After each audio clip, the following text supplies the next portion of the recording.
morning, everybody. Jeremy Gross. I'm one of the managing directors at NorthStandard, and I've got the pleasure of welcoming you all this morning on behalf of NorthStandard to our breakfast panel with the provocative title of Future Thinking Caught in the Crosshairs of Big Power Politics. With a title like that, I hope we can expect to be a little bit stimulated. I hope everyone's had some coffee, so that now I hope there's going to be an opportunity for questions. But there should be a good and healthy and lively discussion. Some of you may have noticed, if you've been looking around the room, that NorthStandard has adopted the mantra, taking on tomorrow together. I think this is a reflection of our view that the challenges, the significant challenges which are coming over the horizon at shipping require us to work together, to share resources and to share knowledge in order to meet those challenges. And I think today's seminar is a good representation of that. I've got the easiest job, though. I'm just to introduce our host, Mike Salthouse, NorthStandard's Head of External Affairs.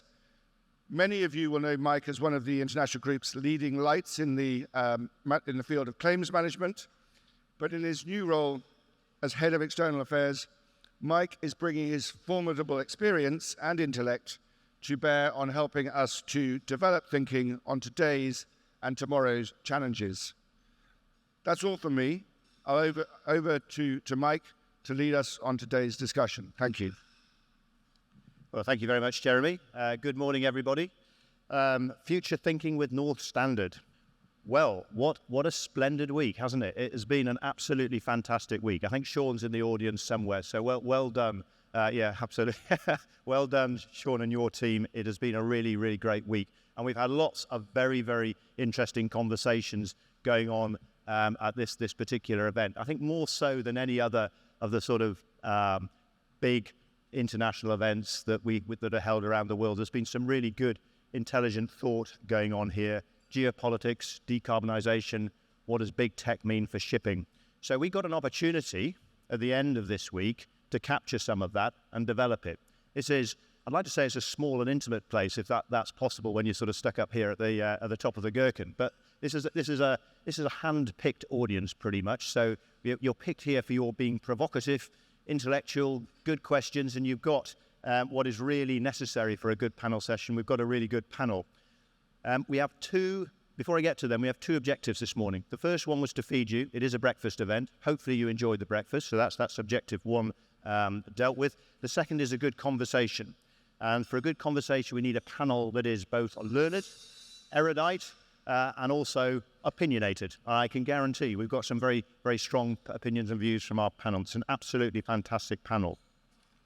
So what I'm going to ask them to do is to speak for a few minutes and just to introduce their areas of expertise. Because I think what's important is they do have some time to sort of explain how they see the future from their particular point of view. And I'm going to introduce them just now. They'll come up to the panel in a moment.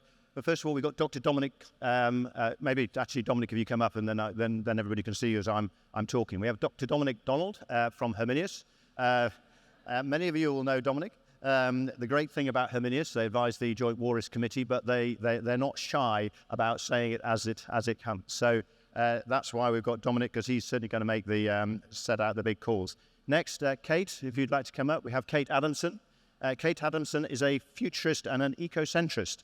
I've just found out what an ecocentrist is. I'm sure she will explain during the course of the presentation. But I'm quite excited about having Kate on us. She is well-renowned, well beyond the world of shipping.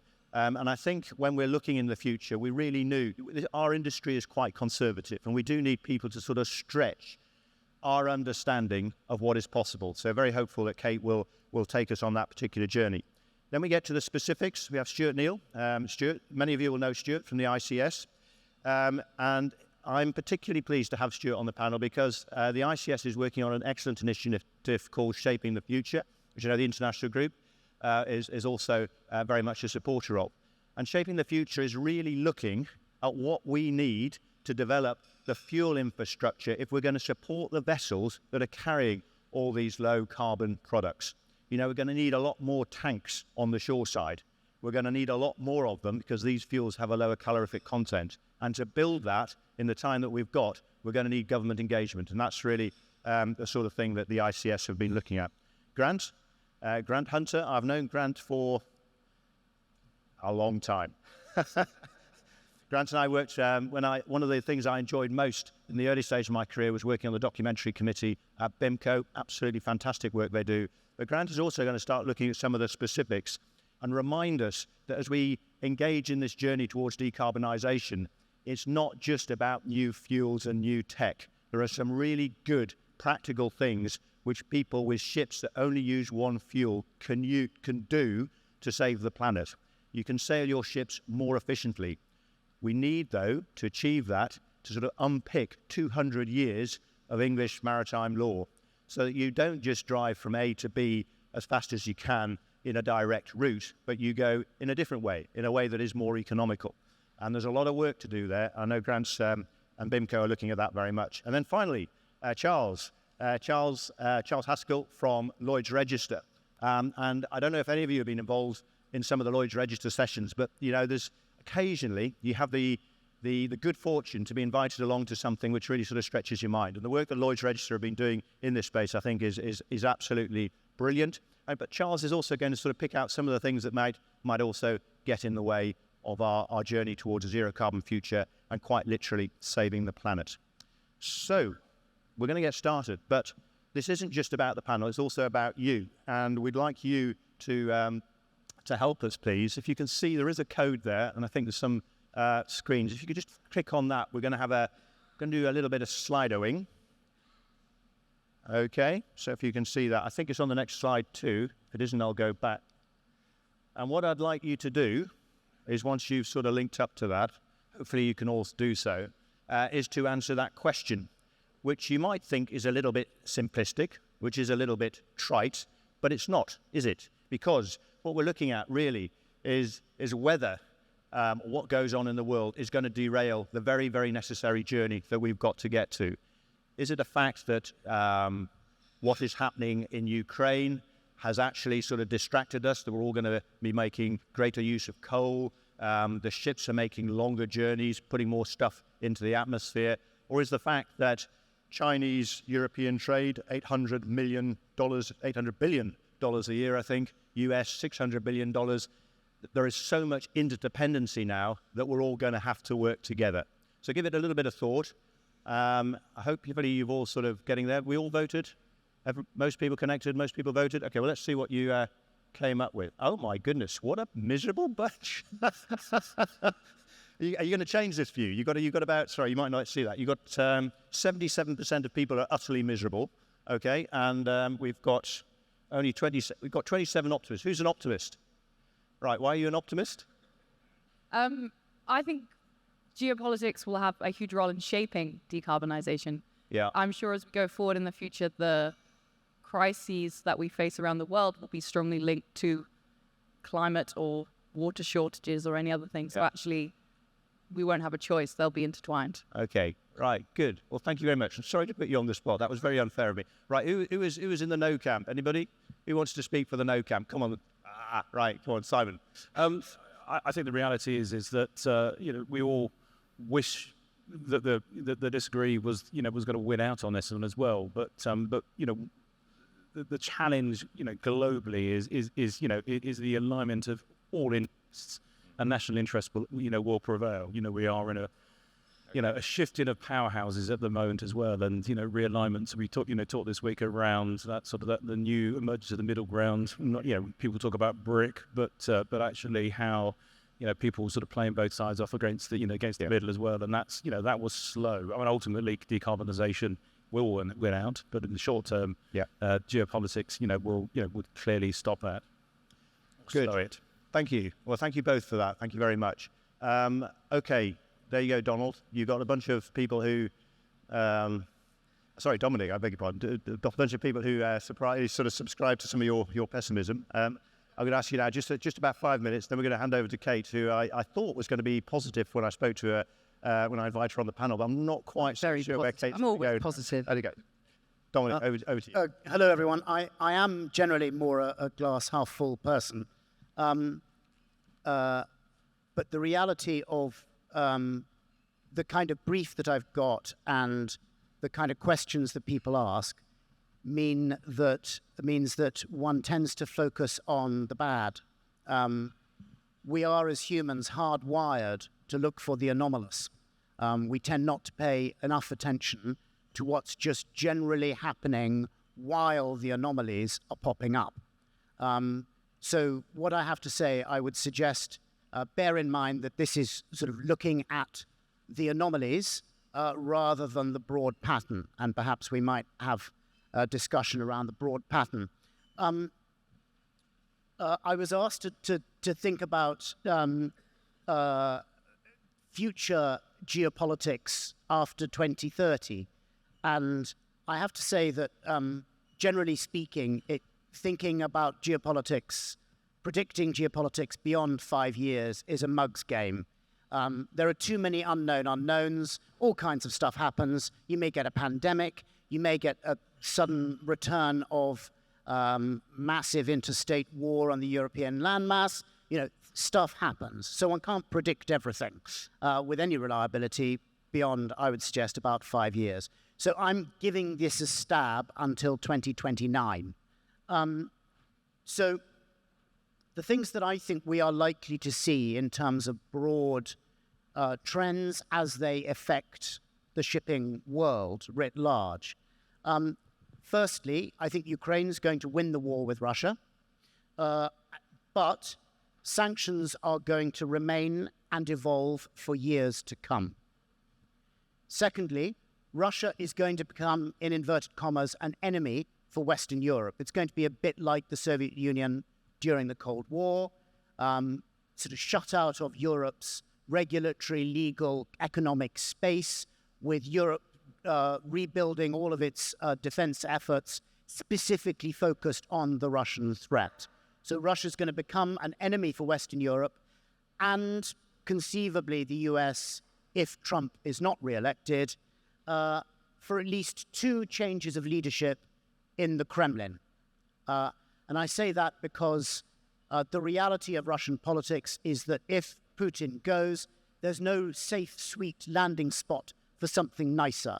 He's going to be replaced by somebody nastier, with a nastier agenda, more nationalist, more obviously fascist, and there's going to have to be at least a reaction to that before West gets a constructive actor in the Kremlin.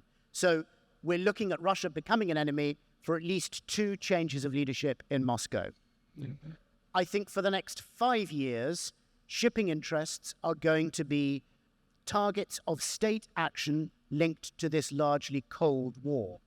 So we're not going to see European states fighting Russia. We're not going to see NATO fighting Russia. It's going to remain a Cold War, but in other arenas, there's going to be no question about who is hostile and who is not.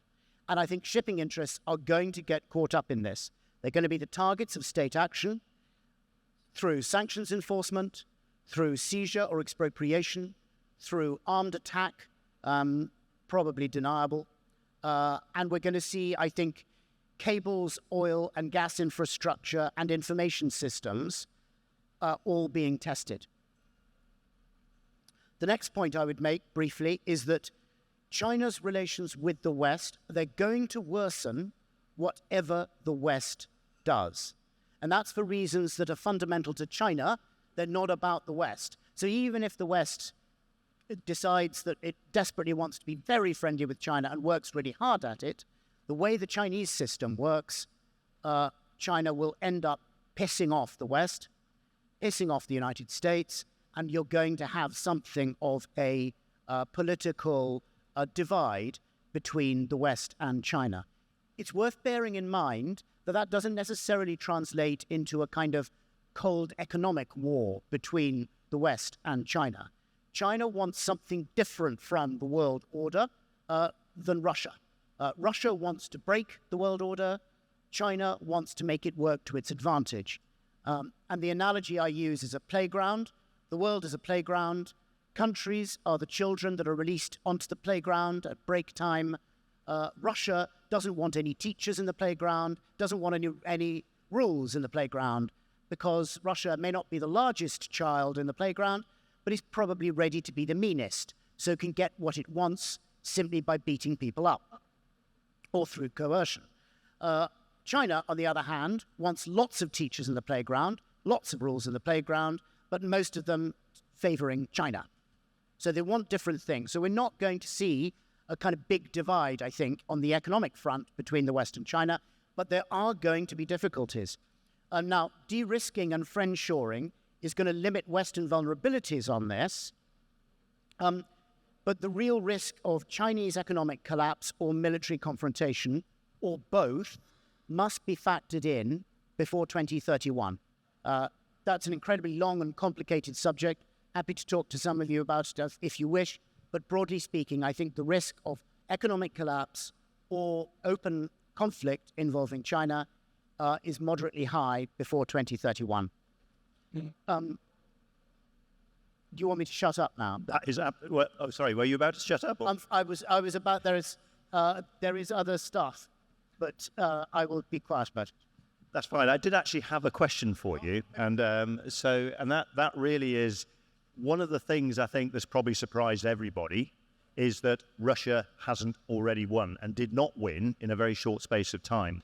And I'm guessing that people the world over are sitting there thinking, well, hang on, if the world's second largest military with, I think, the world's largest nuclear arsenal cannot quell a third, fourth rate military power like Ukraine, what does that mean for me? So does that, in your opinion, make the advancement of foreign policy aims and all the instability that comes with it less likely through armed conflict, or do you think the obvious one is Taiwan and China. Has the lessons that have been learned by the world that actually driving tanks into somebody else's country, if they're determined, isn't going to work, has that really changed people's perceptions, do you think? I think people undertake activities of this kind, adventures of this kind, for their own reasons. So while China may look at what's happened in Ukraine and try to draw lessons, they're the lessons that will suit China's internal political system, that will suit the highly politicized military that they have, and will suit their world view. So the thing that will worry them is not so much Russian military performance, which is alarming, but they wouldn't necessarily count on Russian military performance anyway. What will worry them more is the way that technology is evolving and how they will adapt to that. Because essentially the Chinese military is, if you think militaries are hidebound, which they are, and they've got long traditions and they do things a certain way because they've always done them that way, if you think that's true of militaries generally, the PLA, which is a political army, is very much like that. So the things they have to do internally to adapt to new technology are very scary for them. And because of the way their information systems work, they will not do what they need to do. They will do what they think the system can bear. And that's very different. So as a very brief example, you'll all be aware of the notion probably of joint operations where air, sea, land all work together to achieve one objective. The People's Liberation Army cannot do joint operations. They will probably never be able to do joint operations. They can't admit that they will never be able to do joint operations because the reason why they can't do them is the reason for being of the People's Liberation Army. So the reason they can't do it is because of politics. Essentially, if you're going to do joint operations, it's incredibly complicated. You do exercise after exercise after exercise, everything goes wrong. You do it again and again, things get better. You do it again and again, things get better still. It's a constant iterative process. In a politicized military, there is no lessons learned. There is only blame. So if the army don't turn up to get the landing craft, That's a problem as far as the Army's concerned, of the Navy. The Navy didn't put the landing craft where we wanted them to be. If the Air Force don't turn up, as far as the Navy and the Army are concerned, the Air Force are responsible. And there's been a huge political fight about that. So what it means is that they can't actually join everything together because of the politics of the system. And so the lesson they should draw from Ukraine is not necessarily the lesson that they will draw. Right, very interesting answer. Kate, as I say, really over to you now. Let's stretch our minds as to what's possible. Okay, well, I mean, picking up on some of those points, I mean, Mike asked me earlier what the war in Ukraine meant for technology. And I mean, I think interestingly, very much the same as the Falklands War back, in the early 80s, we learned an awful lot about what happened to ships and technology during that war. And exactly the same thing is happening in Ukraine. I think you only need to know that Palantir have opened an office in Kiev, to understand the value of the data that's coming out of Ukraine. And so that's, I think, very significant, very important. And it picks up on Dominic's point about, the ability of the Chinese to actually adopt new technology in their military, which is absolutely correct. And I think from a geopolitical standpoint, I mean, the US, the Air Force Secretary, I think only 2 days ago stood up and said China is preparing for a war, and specifically a war with the United States. And it's unusual for Dominic may have a different view, I think it's probably unusual for an Air Force Secretary to actually come out and say that. So, the US is very concerned about it. And I think when you look at China generally, they've got severe economic problems, they've got severe ecological problems, and she's not in a very strong position on those. And it's not unknown in those circumstances for a little local war to be a bit of a distraction. It's one or two things: you either concentrate on the problems, or you create a different, bigger problem for everybody to look at instead. So I think there are some really significant dangers there. What that means in terms of for business and generally in shipping specifically, well, what we're really seeing is what I call a new moral age that we're entering, because business generally over the last, few hundred years has been allowed to be neutral. We have a job to do, which is to make profit. And, there's been this impartiality, this neutrality, if you like. And I think we, as a shipping industry particularly, have very global perspective. We are very multicultural, very diverse. And, you can work with people from all sorts of different backgrounds and cultures. And we have if you like, a higher purpose. And up until now, that higher purpose has been building businesses and making money for everyone. And as I say, in this new moral age, we're suddenly asking businesses to pick a side. And that is extremely uncomfortable. We are asking businesses to take positions on social, cultural, economic questions that up until now we've been it's been much easier to skirt. And I think what you're seeing with this friend shoring, I call it moral shoring actually, I think we're moving from value chains to values chains. And it's extremely costly. I mean, I think it's up to 5% of global GDP, it could cost if this friend shoring, moral shoring trend continues. And that's very significant. And I think for the businesses that I speak to and I work with, I think they're coming to a realization that the old ways really have disappeared now. They're evaporating. The idea that if you went into a potential client or customer and you had a good service, you had good prices, etc., and you ran a tight ship, then you had a good chance of getting the business. Now it's who have I got in my supply chain? And I'm actively working with clients now who are pulling people out of their supply chains. This de-risking, is happening now. And decarbonisation is a part of that. Because when we look at the ESG agenda, everybody just silos it as decarbonisation. But it's not. The S and the G are unbelievably significant. And this is what shipping's clients, as part of their supply chains, they're looking down and they're saying, what about the S and the G? Where are they located? Where is the risk? And the other thing I think that Ukraine has highlighted is the stunning lack of resilience. we have a stunning lack of resilience in our global system, and we have terrifying concentration of dependence. If you want to look at shipping, let me just say this. You are not IMO compliant if your satellite system isn't working, right? And that satellite system pretty much is Inmarsat. So if somebody took out Inmarsat, the SOLAS fleet, well, I'm sure there's some insurers in the room, et cetera, right?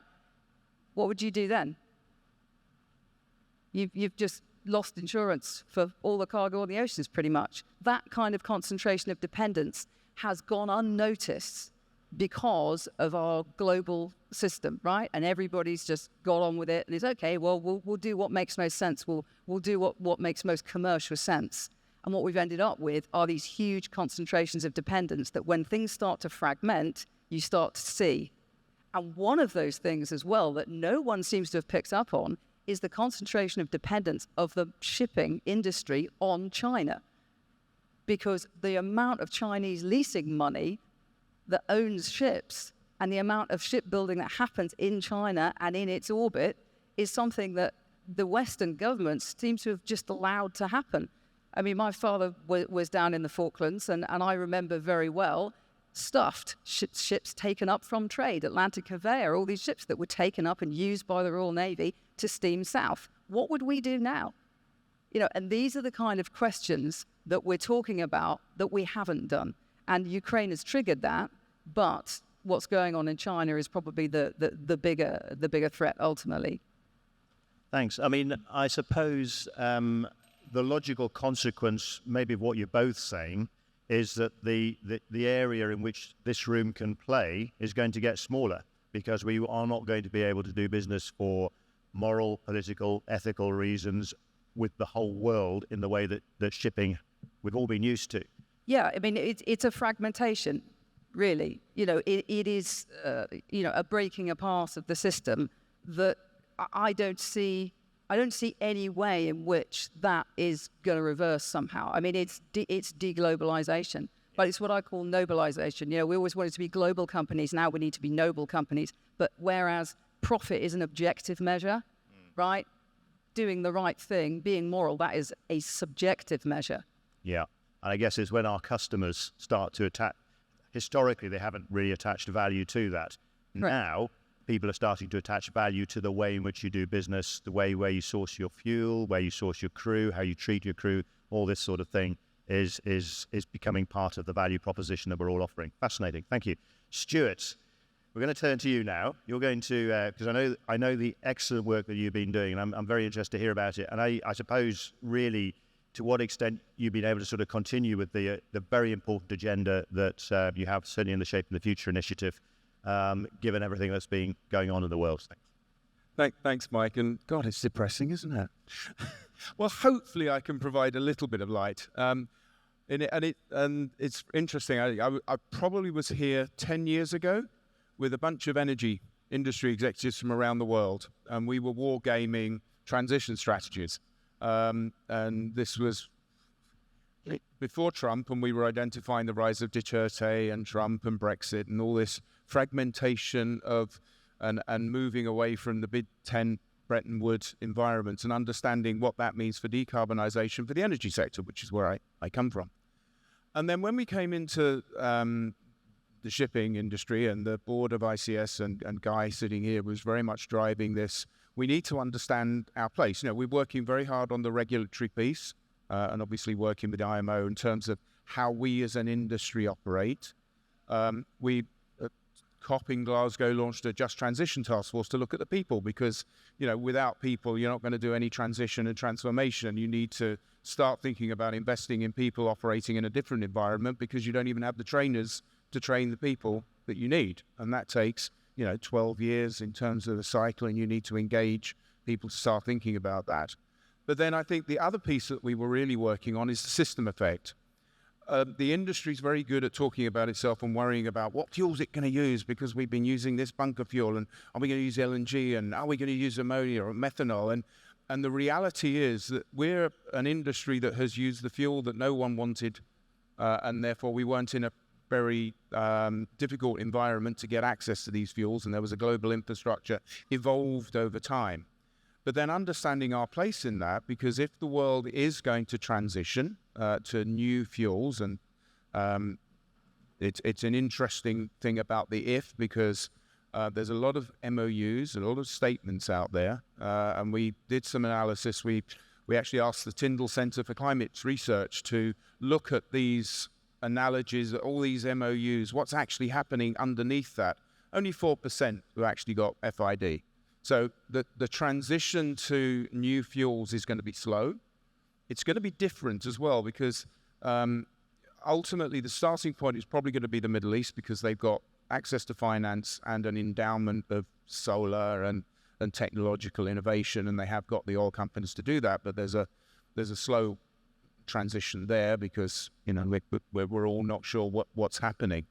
But also the recognition that shipping is a minor player. Now, the analysis we're looking at, shipping uses roughly about 4% of liquid fuels at the moment.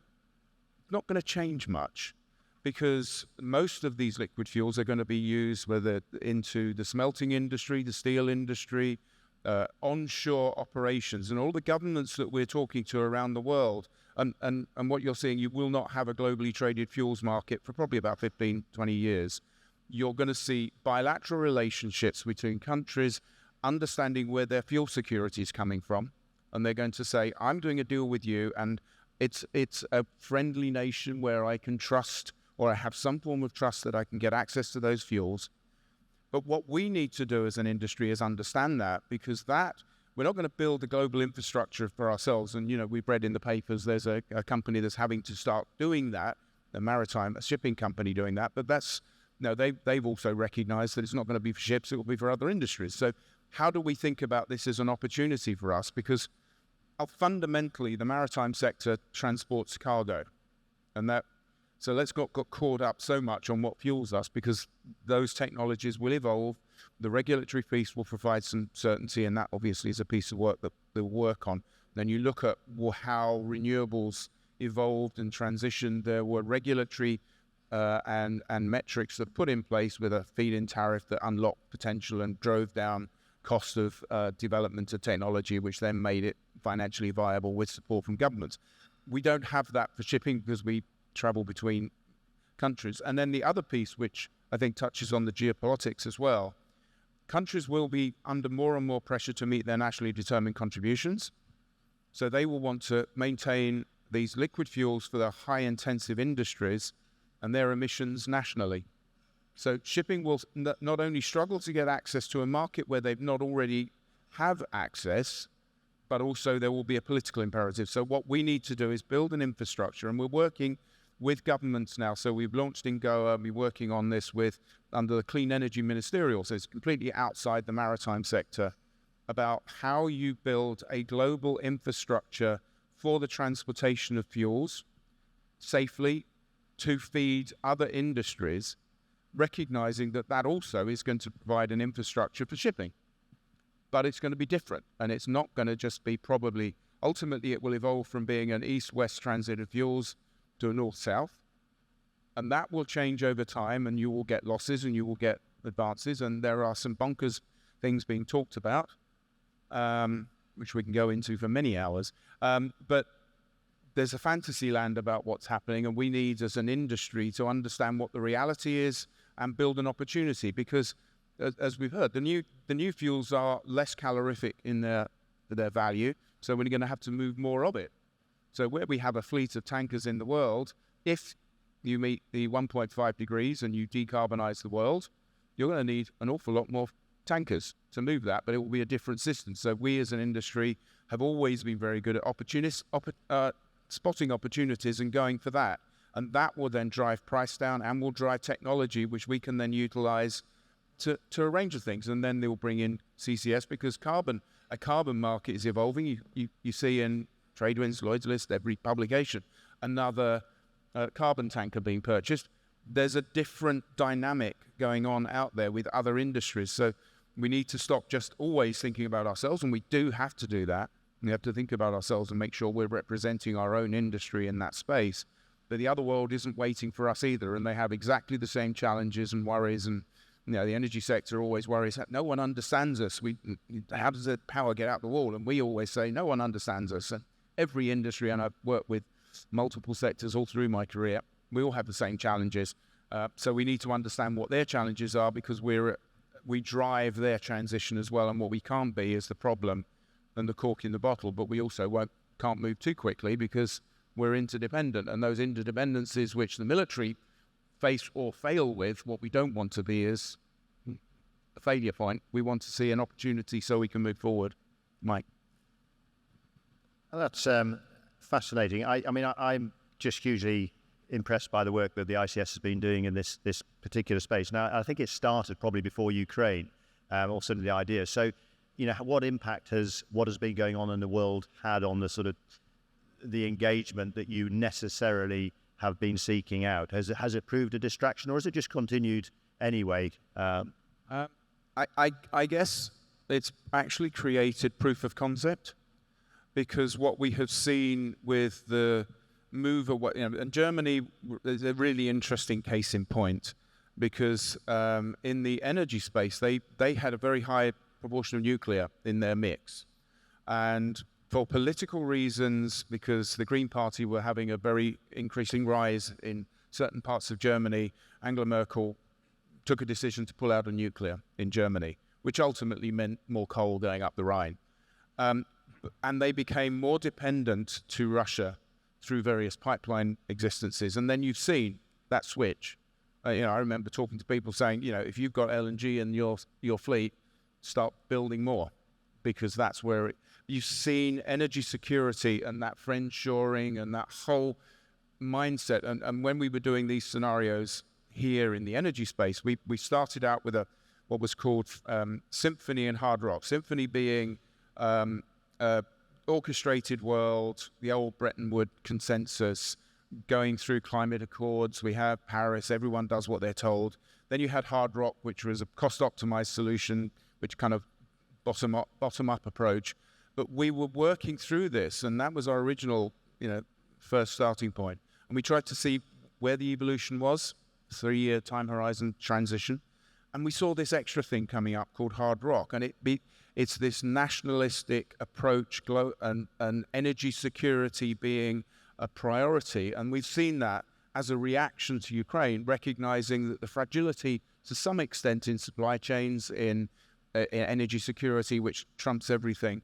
And also I think the rise of the confidence of the Middle East and other parts of the world as well, because they're realizing that they're no longer a subservient society. As it talks to China, really, what they're saying is the West have had it good for so long. Why don't we have a piece of that? And they're no longer seeing themselves as subservient. They're equal partners in the world. And you sit down with Chinese government and understanding how they're working, that's their mindset. So I think Ukraine has, to some extent, created a proof of concept for that thinking of where we're going with working with others to build a global infrastructure for those new fuels, so that we're on the front foot. And obviously we do all the stuff around energy efficiency and the interrelationship, and I think we'll talk about that with URN and all those other things. But I think it's just making sure that we find our place as an industry in the way that the world is evolving, rather than just focusing ourselves on ourselves. So actually, mildly encouraging would be I'm trying to be the yin to the yang, right? Okay, good. Grant, I very interested in what you're going to say, because I'm not a technical person, so I need to get my teeth into sort of non-technical things that can save the world as well. So over to you. Gosh, right, thanks, Mike.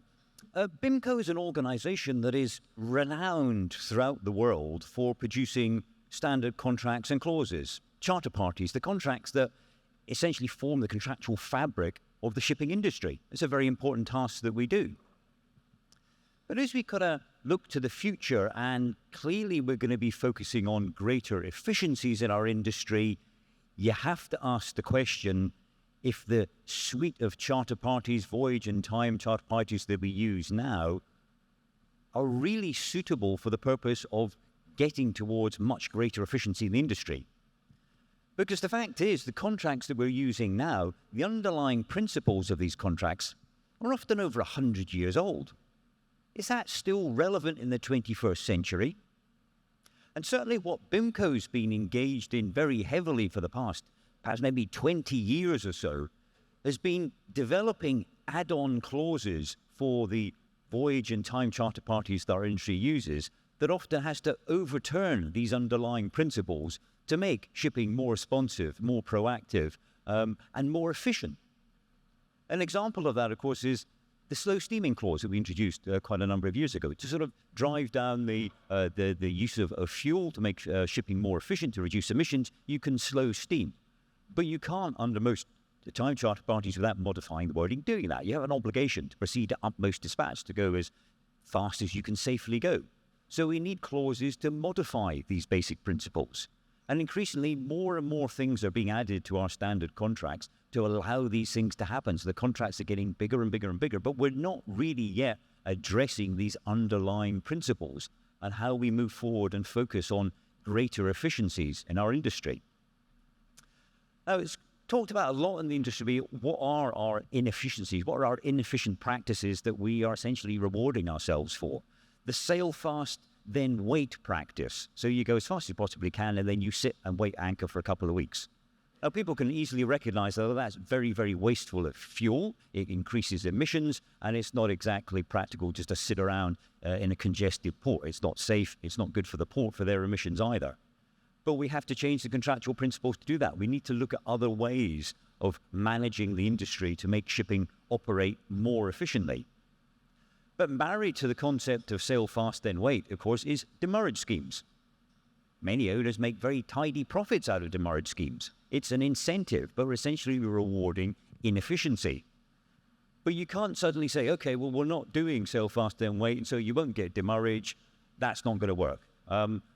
To be brutally honest, people are in business to make money, not to save the planet. So you need to give them good financial incentives. If you're going to take away demurrage schemes, take away sail fast, then wait principles, there needs to be something else in there that works for the industry. And so we really need to look very hard at ourselves and hard at these contractual principles and see what we need to do to make the industry operate more efficiently. We've been talking about new fuels at the moment. New fuels are fine, but we've also identified lots of problems, security of supply in the future. The fact that we're looking at, 3 or 4 different types of alternative fuels in the future. How are we going to get them? If you're involved in the bulk industry and you're tramping around the world, you need that security of supply of these different fuel types. We know the calorific value is much lower, so you'd have to carry more of it. So the future is not rosy. When we look into the long term, you're looking at ships that even once we get to sort of zero carbon, you're not going to be speeding back up again. The fuels are going to be more expensive. They're not going to be easy to get hold of. You're going to have to carry more of them. The world needs to change. And so I think we have to start recognizing that when we look at future business models, we really have to start thinking about how we move away from what we're doing now. Now, there are various concepts around that will help us make the shipping industry efficient now, and I'm a strong believer that we do need to take action immediately. We don't need to wait for alternative fuels. There's lots of things that we can do now to help reduce emissions on our from our ships. And the more we do now, that means we'll be less reliant on reliable fuels in the future. So when we look at concepts like virtual arrival, just-in-time arrival, Blue Visby solutions, these are things that can really dramatically reduce emissions from our ships and make shipping more efficient. They're worth pursuing. They're difficult to do. We have yet to see a successful just-in-time arrival scheme operating in the bulk shipping industry because it involves multiple stakeholders. It's nothing to do with just an arrangement put into a charter party between the owner and the charterer. You have to involve all of the stakeholders working with that cargo. So that's the terminal, the cargo owners, the tug owners, the pilots, the agents. Everybody has to have joined up thinking, sharing data, sharing information, cooperating, collaborating. That's the buzzword we keep using. They all need to work together to make the shipping industry more efficient. This we need to do now, and we've got the tools there. We just need to work as an industry to make them happen.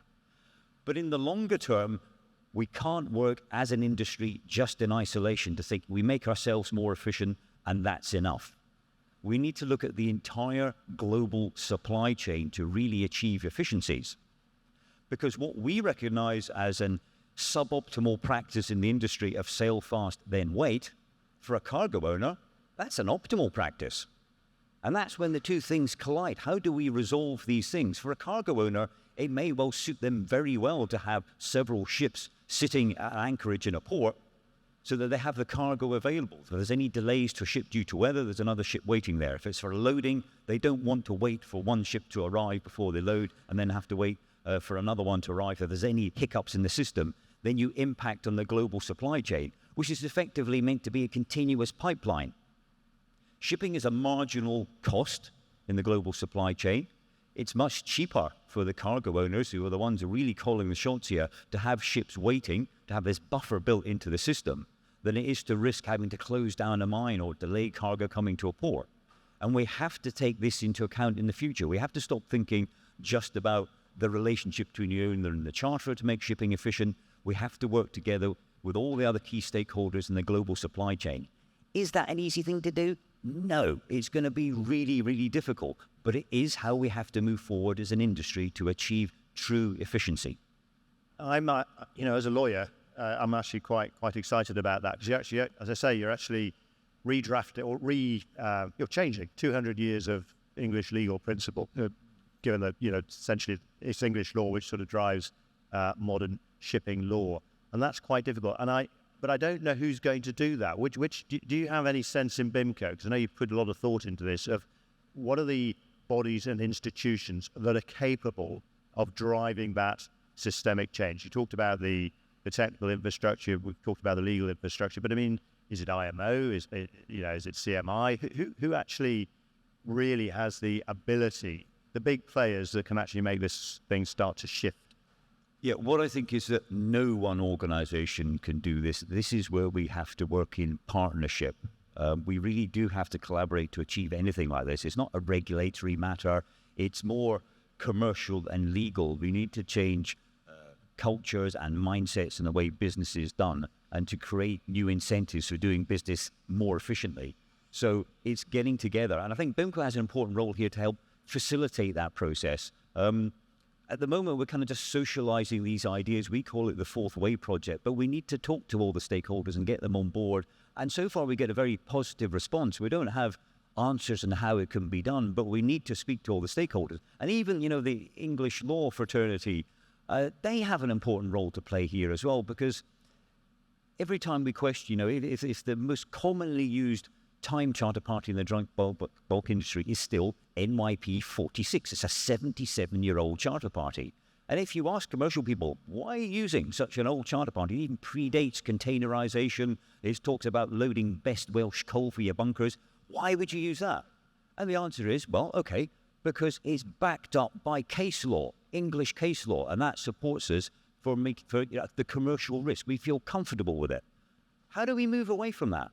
I mean, I hear sort of, the English legal community saying we want to be agile, we want to appeal globally, so that, English law is seen very much as the mercantile law for shipping. But if you're constantly depending on case law that goes back a couple of hundred years, it's a difficult thing to see how we move forward. How do we get the commercial world to accept new contracts and new wordings? It's a big, big challenge. I'm not taking it away, but we need to talk to each other. We started the process. I say it's called the Fourth Way Project. It's looking at a new way of doing this, but everyone needs to talk to each other. I think the Fourth Way is an excellent initiative, and you didn't mention electronic bills, so well done there. I know that's your personal bugbear. Okay, Charles, really interested to hear what you're going to say, not least because I know all the excellent work the Lloyd's Register and effort and thought that Lloyd's Register have been putting into this, or LR. I'm never quite sure it's Lloyd's Register or LR these days, but please, over to you. First, my focus is purely on decarbonisation, moving to zero carbon fuels. How are we going to do that? Working backwards from 2050. But what Grant has just say as well is instrumental as the first steps now. And I couldn't sort of agree with any more than you said, that there's so many things we can do today that we're not doing because the system isn't worked out for that. There's many energy efficiency technologies which can come out today to make those quick wins. We need those. We need them to mature to get more savings, so we're using less fuel in the future. So where I'm looking at it we need fuel demand is going to be, fuel supply is going to be the biggest issue. Therefore, if we can use less of it, we're going to transition quicker. The other part, which I don't think was touched on, or I'm not so sure of all the technicalities, but we still have sell fast halfway around the world, turn around because I've got a better price elsewhere, and then sell the other half of the world, and maybe you put your cargo where you picked it up from. So there's many things which can be done today. But the way we've approached it is we're basically trying to, and our mission statement from the Maritime Decarbonisation Hub is to remove the barriers to accelerate the safe and sustainable decarbonisation of the maritime energy transition. And the way we've done that is we've looked across the whole supply chain, and shipping's termed a lot as hard to abate. I'd say it's multifaceted. We're very reliant on many pieces coming together. The ship itself is relatively easy. We can build the ships. The ports can store the fuels. The fuels are already being stored for industrial purposes, etc. They're already being shipped around the world. Okay, we've got bunkering, we've got safety. It's a generation, it's a production of the fuels and creating that demand and that signal. So that's where I see the key challenge and how it fits into today's conversation as well. Geopolitics, how does it support it and moving forwards. In terms of Ukraine and how that fits in many ways, yeah, it's an energy security. And what we've seen predominantly, we saw a rapid shift. And I think shipping has a huge part to sort of play in keeping everything moving. Europe had a huge reliance on Russia for gas. What did we see? We saw FSRUs being adopted into Germany very quickly. That was the shipping industry actually being very agile. It's often criticized for being slow moving, very agile, getting things moving. Otherwise, we would have seen huge industrial sectors in Germany closing. But what it's also done is focused, right, where is our energy security? And as we work backwards from 2050, we're already seeing the exponential growth in renewables. So in the last 5 years, or in the next 5 years, we're going to double what's happened over the past 20 years in terms of wind and solar. So countries are going to become less reliant. So today we've got 10%, or less than 10% of the world exporting energy to the other 80%. But potentially we see 80% then being self-reliant. And that will change the production of fuels, where we're going to move them. But we still have that demand of where is shipping going to get its fuel from. And I think we need to look at that exponential. The way we're looking at the moment is business as usual, what's happening today. But there are changes, and we need to look at that exponential. So put other things into perspective. 2020, which only seems like yesterday, 7% of the world had access to internet. Now you've got 50% of the world. USB sticks came out 20 years ago. They're already defunct. We've had rapid evolution. If you look at COVID really did show what was possible when the human mind sets itself to the right challenge. So what we haven't really talked about today is the climate emergency. And what Ukraine has done is detracted a lot from that. And we've had a very damp summer here in UK. So it's also moved away. But the cost of doing nothing is going to be very significant. And the cost of shipping doing nothing could harm itself in terms of access to finance. We talked about ESG, but where are we going to get the finance in shipping if banks aren't loaning, if they're not seen as green investments? And then the other side, the charterers, the end cargo owners, what are people's perception? So that's going to feed through. But the shipping is a very small piece of their carbon price at the moment in terms of for the customers. So there are challenges there moving forwards. But I think it's important to focus backwards from 2050 as well. Look at what do we need to do to get there. But that exponential growth of what we're seeing in renewables, what we're seeing in electrolyzer capacity today is crucial. And that's something which we're looking at very much outside of the maritime industry. Where are we moving on the energy and supply sector? But it's not going to be easy. It's going to be multifaceted, multi-fueled, where the multi-fuel then gives us a greater resilience to the supply chain. I think will be one of the positive parts, but it's not going to be easy. But I think all the sectors really have to come together, because if we can't get contractual clauses right, it's not going to work. This energy transition is also very different. If we go back and we look at wind to coal, which I think when the first BIMCO contracts were really coming out and are still structured on, and coal to wind, we moved to a fuel which was safer, more easy to store, more energy dense, and more importantly, it was available and it was cheap. And if we look at this energy transition, none of those 5 cases exist. So we've got to take each one in purpose and say, right, how do we de-risk? How do we de-risk the safety? That's primarily what we're working on very much in Lloyd's Register at the moment. But how do we de-risk the availability and the price? And those are the biggest challenges, availability and price. Thanks. I suppose I'm interested really because you guys are very aware of the new technologies that are coming in. Do you actually see now the money starting to flow into these new technologies which are necessary to affect the transition? Is that starting to happen? We're beginning to see it flow. We're beginning to see a lot of adventurous ship owners making more gambles and investing in more. There was a huge push for the IMO to come out with a stronger strategy. They've done that, but we need to see that really written into hard policies to probably allow that investment. So the way we're looking at it across the supply chain is looking at technology readiness, investment readiness, and community readiness. So, and the 3 of those tie in together. If you have a strong investment case, that leads to technology advancement. IRA, the Inflation Reduction Act in America is really driving things. We're seeing a lot of companies shifting their research centers over to America to take advantage of the Inflation Reduction Act. That is also part of a supply chain, though. The Inflation Reduction Act is to build up technologies in America away from China, because at the moment, where we've seen over the past 10 years, all the advances in renewable capacity and electrolyzer capacity and the growth is all coming from China. So it comes back to supply chain.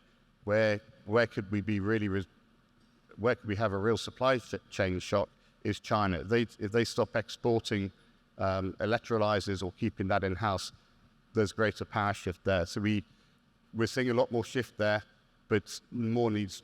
We're hoping that with stronger policy through community readiness will allow more de-risking on the investment readiness into technology. But there's also technology could provide a step change. So if we have a strong technology coming out, which could then actually drive a new policy. So what I didn't discuss earlier when we were talking about renewables, and we were talking about solar and wind, and where solar and wind is predominant is those energy producing countries today. Middle East, Australia, they've all got high solar potential. It can lead to a lower cost of hydrogen per kilogram. But we haven't factored in nuclear and how scalable nuclear could become as well. And that's a very interesting part of, could it be a disruptor? Could it be a disruptor to supply chains? Could you see nuclear-powered FPSOs coming out and being rolled out across the globe? Could disrupt everything. And that's an interesting part as well. Yeah, it's fascinating, isn't it? I think the role of P&I here is to understand these new technologies, and wherever Thayer is, if he's around, he's going to have to come up with a price for the risk, isn't he? So Thayer and Mark, you're going to be very, very busy. Okay, we're drawing to an end, and I'm going to give you a chance for questions, but first of all, you're going to have a sort of collective go at the next one, which is, you've heard an awful lot here. Perversely, I've actually been quite excited by the conversations that have been going on this week, because I think for the first time, people are actually starting to articulate and define what the problems are. So if you can have a quick go at that, and let's see whether you think shipping, from what you've heard today, will get to its targets. Okay. Well, look, it's the future is in our hands. Ultimately, we're all going to have a lot of work to do. Look, we've had a great panel here, and they've all spoken at length. Does anybody want to ask the panel any questions? Is there anything that anybody wants to sort of raise with them? Yes, you, sir. Just on the last speaker, how far do you think we are away from having commercial shipping using nuclear power? I think the first adopter of nuclear will be fuel production, FPSOs, that side. In terms of technology advancements, when they're talking about pilots, we're talking probably 2028. It's interesting over the last 2 years of seeing how many shipping industries are interested in nuclear. And I was on another panel yesterday, or moderating another panel yesterday, and I probably equated nuclear is termed as a pink fuel if it's created, but also socially unacceptable. And there's probably a great synergy there with Barbie, the film, that nobody said they were going to watch it. It's pink. but actually it's the highest box office hit so far this year. So it's a keen eye on what's there. And when we're talking about social acceptance, so nuclear is dismissed from the social acceptance side by many countries. But actually, as an industry, it's one of the safest industries. I talked before about when we're moving to different, one of the sort of blockers here is the safety of the fuels, but actually the safety in ports. So when we're talking, if we're looking at some of the alternatives, ammonia stored in the ports compared to nuclear, if there's an incident with ammonia, that would become socially unacceptable. And actually, we may see more of an uptake and more of a social acceptance of nuclear globally as we move through the energy transition. So I think it's very promising. We've still got pilot projects to go through and a lot of talk, molten salt reactors, thorium, etc. These were being researched back in the 70s. Okay, there were various reasons they closed down, but it's something we're watching on. If it takes off, it could be very promising. But as an initiator, I would expect FPSO side and maritime first. Dominic, how do you feel about our world? Well, I'd just like to just comment on nuclear as part of that mix. One of the very interesting things to see if you watch German politics, which is quite a good bellwether of how the green agendas will play out around the developed world. In Germany, the sort of 3 months after the invasion began last year saw nuclear power suddenly become part of the green answer. So governments had long argued that nuclear power was part of the green effort, was part of, a necessary part of decarbonisation, and green movements had resisted it. And in that kind of, if you look at the green agenda as a broad political agenda, it shifted during that 3-month period in Germany to embrace the idea of nuclear as part of that mix. And I think that it is logical to assume that that kind of shift is happening in other developed economies with quite well-developed green political movements. Thank you. Well, I noticed that the ex-lead singer of Police, Sting, has now changed his view that he thinks nuclear is the answer.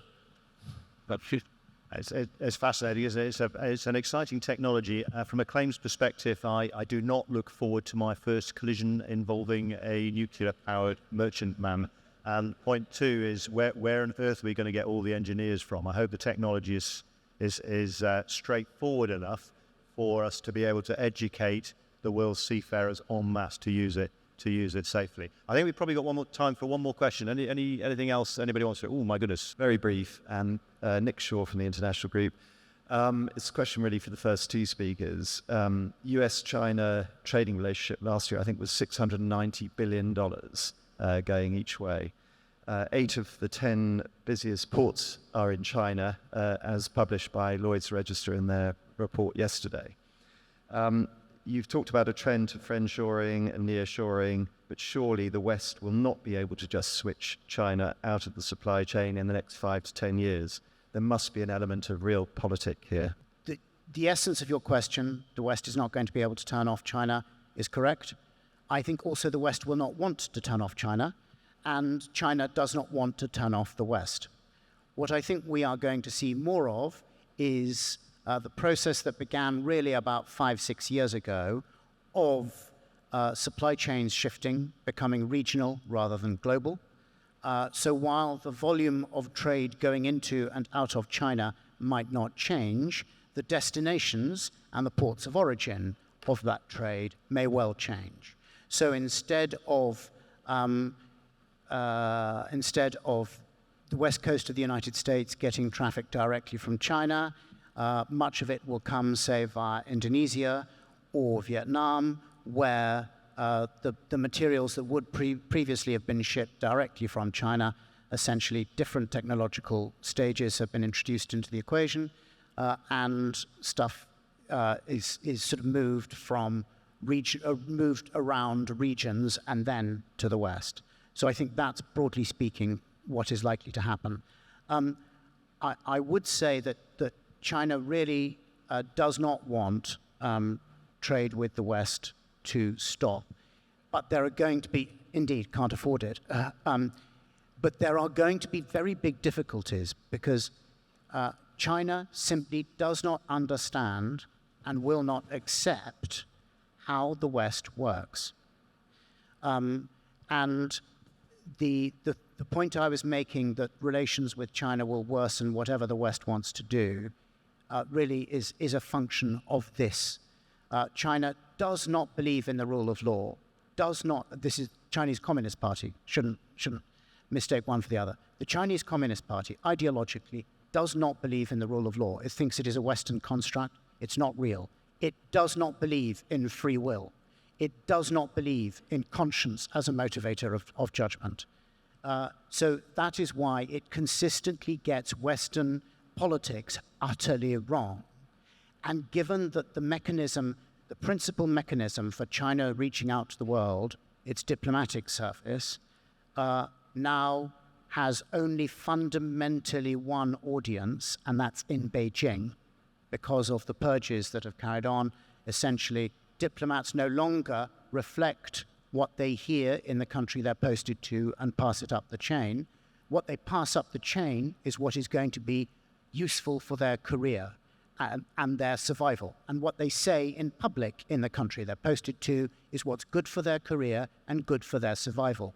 So there is a crucial disjunction between what China wants from the West of the world and what actually it's going to get, because it's just going to get it wrong. Kate? Yeah, and that's, I would agree with all of that. And I'd then just broaden that and say it is not just about geopolitics. And of course, trade, we want both sides, the West and China, need that trade to continue. But there's a wider mega trend here, which is demand, because we're in the, we've been in a demographic sweet spot for, 70 years, and it's about to come to an end. So actually, volumes are going to fall because the entire consumer edifice is based on the idea that we will have ever-increasing numbers, generations full of people buying stuff. And the combination of, the unsustainability of the way that we create and manufacture, consume goods, coupled with the fact that we have this demographic time bomb, which means we're not going to have the consumers to actually consume this stuff, is what you have to set the geopolitics in the middle of, because trade is going to shrink and it's going to change, because, all of our economies, what they're based upon, the foundations of what they're based on, are actually beginning to come apart. So we have to find different ways to actually function as a world. I mean, the whole system, the whole global system is shaking. And geopolitics, we're now in this multipolar new moral age, and to top it all, we are going to have to, as nations and blocs and individuals, to cope with the fact that what we've always thought was just going to be a continuing road of growth and progress actually was a bit of a mirage. There are now more people on Earth over the age of 65 than there are under the age of 5. And that is fundamentally going to change the world. And the geopolitics, to an extent, is going to be reflective, and that is going to start playing into the geopolitics very, very significantly. If you look at China, I'm sure Dominic can give you chapter and verse on this. They have brought all these people in to the big cities in order to fuel their growth engine, and they don't have the social security for them. They can't pay for them, and now the youth unemployment rate, you've probably got the figure, I haven't, but it's absolutely, it's way, way higher than it should be. So the internal problems of nations are going to start playing into this in a really, really big way. And for shipping, this globalized growth model is what we depend on. And we've got to look at more regional issues, and actually the thing that will decarbonize shipping. And by the way, we shouldn't talk about shipping decarbonizing. We should talk about zero emission supply chains, because shipping is a collection of sectors, and shipping should be decarbonizing along its supply and value chains, right? That's what should be happening. But the main thing that will decarbonize shipping will be dropping volumes, circularity, and renewables. Stuart, I can see you twitching. Did you want to add a few words? Well, I think this is because I come from the UN before I came to shipping, right? You are seeing a increase in wealth in many countries. So India Europe is going to decline in terms of growth pattern. Absolutely, I agree with you. United States, their use of energy and services is far higher than we have. That will decline, and you're absolutely right. But I think that, if you look at certain parts of developing economies, there are 3 billion people in the world, mostly women, that don't have access to clean cooking. That is going to change, and that will then create economic value. Now, if you play it right, and there are real fundamental issues about how you develop economic value in countries and change it from being a small localized product to a vast product, which then creates that. So I think I think you're right about the evolving to different parts of the world. I think that's absolutely, it's going to change. Whether it reduces or plateaus. Well, I mean, the circular economy, basically, 1.5 degree world is a circular world. We have to move to circular economies from this take, make, dispose linear model. And at the heart of circularity is demand reduction. So I'm sorry, demand reduction is going to happen. Demand reduction in terms of efficiency is coming, absolutely. But, if Giles brought up exactly the right thing about the renewables and increase, and you will see at COP coming up in Dubai, and there will be a call for a tripling of renewables coming forward. Now, the studies that the IEA have done, if you are to decarbonize to 1.5, you need an 18-fold increase of all the renewables that we have in the world if we're to replace a liquid fuels market in a declining use of fuels. But 50% of that will be transported by ship, which is kind of the hubs process. But you will see a transition of that. But getting from where we are now to the doubling, and to refuel ships, if we're to put decarbonizing ships with more efficiencies, all those efficiency pieces that we need to put in place, you need all the renewables in the world to produce the fuels on current projections of efficiency and S-curve development. So there's a leap between where we are now and where we've got to, with a very transformational world. So business as usual is out of lots of windows. I can see this conversation, really getting quite heated around about when's the after party start tonight? Well, we look forward to having this conversation in Dubai, because we will bring the industry together in Dubai on the 10th of December. I'm sorry, I am going to sort of. I hope you guys can and Kate can hang around for a little bit. We've got, I think, coffee till about 10 o'clock, but I'm going to draw this to a close. One more question for you all. Really, just out of interest, what you've heard this morning, has that sort of changed the way you see things, or are you as miserable as you were when you walked in the door? Okay, so where are we going? Oh, right. Okay, I think I've got the yeses and the no's the right way around. No, less no's, please. My bonus depends on this. That's better. Good. Thank you. Thank you very much. Great. Okay. Oh, we're more late. Turn it off, Mike. Turn it off. Oh, it's Jeremy. Okay. Well, look, I'm going to hand over to Rob. He'll just say a few closing words. I think. Well, we've got a divided audience. Obviously, we've hopefully we've engaged you. Thank you very much. You turned up. That was the first thing. I was quite worried. The last thing on the last day after a strenuous week. Thank you very much for your attendance. Thank you very much to the panelists, and I'll hand over to Rob in a few words. But a round of applause, please, for our excellent.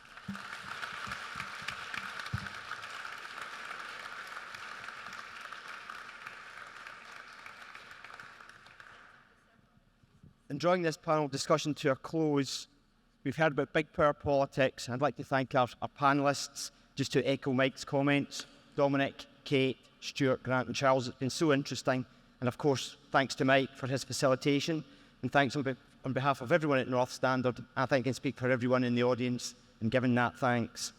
You've really helped us navigate the intricate waters of global shipping and future thinking around a more complex geopolitical, compliance and moral environment, the transition to decarbonisation in our value chains, and the emergence of new contracts and clauses, as well as new technologies. I'd also like to thank Sally and Olivia from NorthStandard's marketing team for doing such a great job in organising today's event. And finally, I'd like to thank all of you for coming along and so enthusiastically joining in this debate, giving us your contributions. There is coffee down the stairs, at least for a few minutes. I know the venue is busy today, but thanks again and enjoy the rest of your day. Thank you.